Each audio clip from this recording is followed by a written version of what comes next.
মা থাকতেও তাদের ভালোবাসাটা কখনো পাইনি আমি।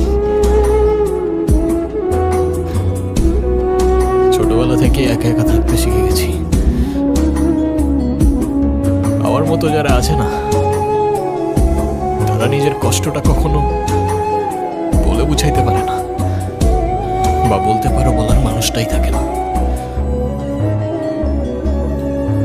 তবে আমি যখন আয়রার দিকে তাকাই না, তখন আমি আমার ছোট্টবেলার সেই ঈশানকে দেখতে পাই।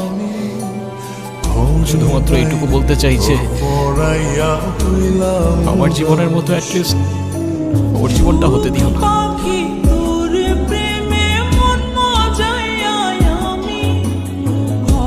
আমার উপরে থাকা অভিমানগুলোর জন্য তুমি ওকে কষ্ট দিও না।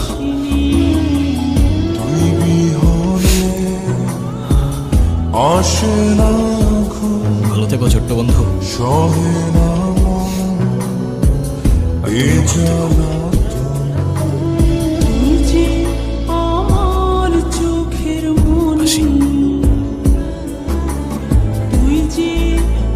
আমি ঈশানের কাছে যাবো, আমার হাত ছাড়ো।